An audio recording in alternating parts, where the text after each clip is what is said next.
Hello, how is everybody? So, I wanted to walk you all through the decision-making process rather, that goes into an average iteration of a expedition that I find in a map, because this league mechanic, while initially it was not really my favorite thing, though I didn't really hate it, and I gave it a sort of a tepid 6 or 7 out of 10, has really grown on me. The more that I've learned about the ins and outs of it and learned to really try and optimize my expeditions that I find in maps. Now, just as a fair warning at the beginning, I still don't see, like piles of exalts spewing out of every single one in each map. The optimization doesn't make it utterly insane, but the optimization is fun in its own right, in my mind, and does make them consistently more rewarding to the point where I feel it's worthwhile. So now, fundamentals. There's three things that I consider when I come across an expedition that quickly go through my brain as to how I'm going to approach it. First most important thing, who's the NPC here? In this case, we have Danig, who is arguably the best. Danig and Tejun,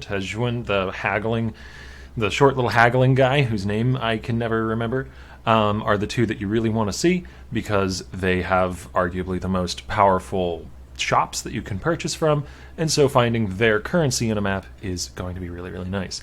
Danig for multiple reasons. One, you can just transform his currency into whatever you need, so it's the most flexible, which makes it the most potent in my opinion. But also his reset currency has the potential of giving you logbooks, which is one of the things you're really after here, because when you reset his shop, there's a small chance that a logbook shows up for sale. So really, Danig has two different ways of dropping logbooks for you. Naturally dropping them in the event, and then potentially giving them to you with his reset currency in his shop. So he is the best. This is not cherry-picked footage, though. This is just a map that I'm doing live here, and I happened to find Danig, but that is the first consideration. Who is it that showed up? And the decisions you're going to want to make based off that are basically, do I want to go for artifacts, or do I want to try and go for like essences or currency or something else out of this expedition that I found? And if it's Danig or Tejun or whatever his name is, the haggling guy, artifacts are going to be your first priority. Well, that's not strictly true. Let's get to the next decisions that I'll make. I'll do a quick scan of the area and see if there's any really good remnants. And if there are, those are the remnants that I'm going to try and start with. And good remnants for me are, in order of priority, ones that will give me additional chance to gain logbooks, which there is one here, actually, this unearthed remnant. So we're probably starting there. Ones that will give you additional currency if you have someone whose currency is valuable, be it Danig or Tejun, or to a lesser degree Rog. And then lastly, ones that give you things like essences or currency, or maybe even talismans or corrupted items if you're feeling like spicy gambling is your sort of thing, but those don't have a very good return. And once you've identified the good remnants, you're going to want to start your chain with those remnants while taking note of what they're affecting, whether they're affecting chests or monsters, and then adjusting your path depending on whether you want to unearth more monsters or unearth more chests. So let's build this path here, and you'll see what I mean. As I mentioned, we're going to start with this remnant. Monsters have plus max res, does nothing to me, so this one is just free. I do pure physical damage with my build, so we will pop that here. And we have expeditions logbooks are more likely to be dropped by runic monsters. So we want to prioritize monster spawns. And the monster spawns are these big old skulls on giant spears in the ground. The little ones are not as important as these bigger ones. Those are runic monsters. And the little ones are just, I suppose, regular expedition monsters. I don't think they have a special name. So we'll go here, and there's nothing wrong with getting a few chests, even if you're not scaling them very much. They'll still give you some loot now and again, but we do want to prioritize monster placement. On top of that, we can pick up this other free XP multiplier over here, because again, my build doesn't care about max res, so let's place this one here. We have 4 more to work with. Quantity of artifacts found in chests is quite good. I actually wouldn't hate placing one far enough to be able to get both of these with the same explosion, but the distance just doesn't quite work. So we're going to grab these two, and then because it's Danig, and I really want his currency, we're going to grab this remnant even though it's not particularly efficient otherwise. We're not really unearthing anything else here. This explosion is just going for this remnant.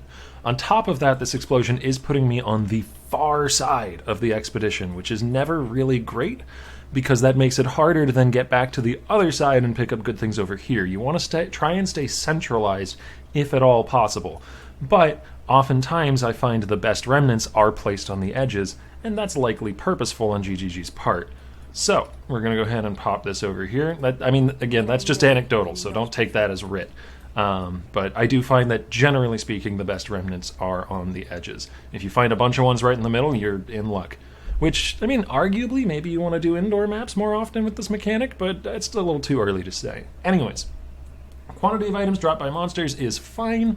I don't actually know if this scales artifact drop rate, but even so, like, it'll just give you some more currency or potentially maps, and the Turbo While in Low Life mod is not really that scary. So we're going to go ahead and pick that up, and we really want this thing right here. That's another runic monster, so we'll grab that. We'll get a chest on the edge, try and be as efficient with our placement as possible. And now we got to make our way back over here. We have quantity of artifacts, which we really like. We have Danig. I want to try and squeeze in this mob here, this runic monster, this chest to scale off the artifacts chest remnant that we grabbed, and of course, the quantity of artifacts itself. Now, again, you want to look at the dangerous mod. This says no flask charges when slain, but it's close to the end of our explosive chain, so that's perfectly fine. We probably won't... Danik disagrees. We probably won't need our flask charges as badly by this point because we'll be very close to the end of the event. There's only one more explosion left to place. With this last explosion, we could come over here and get a chance to drop an additional essence, but while that's a powerful enough mod in its own right, it'll only apply to the very last monsters unearthed in the chain, so it's not really that potent. So what I'd rather do is just try and find as many monsters and chests near one another as possible in order to scale the artifacts that I'll be getting out of the mechanic. And it seems like that's going to be right around here, because we've got one chest up here and two down there that we can hit, though potentially around here. I don't see any runic monsters in this area, so this one is a little bit barren in terms of runic monsters, so we'll just go grab these chests. And we could even try to pick up that last thing there, but it's going to cost us a chest, it seems like, so it's probably not worth it, so we'll just place it here. And we're good. The other direction we could have gone with this, if, say, Gwen were here instead of Danig, and Gwen's currency is fairly worthless in my mind comparatively to Danig's, is we could have gone for getting a lot of stack decks, because we could have gone here, and then we could have gone up to this essence one, and then we just squeeze a bunch of essences and stack decks out of the mechanic instead of trying to get the currency for Danig. So you can see how this mechanic is really, really intricate, but also without too much needless complexity. All the complexity here serves a purpose towards making it more interesting to deal with. As I said at the beginning of the video, this has really grown on me as a mechanic over time. So, and normally it wouldn't take quite this long. I was just trying to explain my thought process between every step so that you guys could follow along. It usually doesn't take more than, say, 20-30 seconds to find the placement for all the bombs and follow through. But let's go ahead and run it. I know that you all are waiting to see some monsters die, and I'll just shut up while I kill some enemies. When I'm ready, and not before. And hopefully, I did say I'll shut up, but I'm not good at that. Hopefully we'll get a decent pile of artifacts here for our trouble.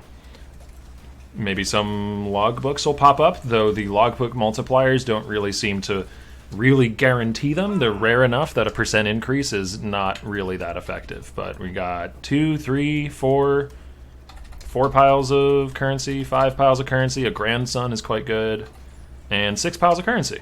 And these are all Danig currencies, so they are very flexible. They can be the currency of whomever we need. If we had gotten really lucky, we would have seen either a lockbox, or a logbook, pardon me, or one of the reset currencies for Danig, but not this time around. Again, this was meant to be sort of a display of an average expedition, so it seems to have served that purpose. Thank you all for watching. I hope you enjoyed the video. If you did, and you haven't yet, do consider subscribing. I am making an effort this league to put out more regular YouTube content, and I'm planning on pushing through the rest of the league with that, so there will be a lot more stuff here for you to watch. And if the stuff here isn't enough for you to watch, you can of course go and follow me on Twitch. I'm live every day but Sunday, and I'd be happy to have you there. Thanks for watching. Have a good one.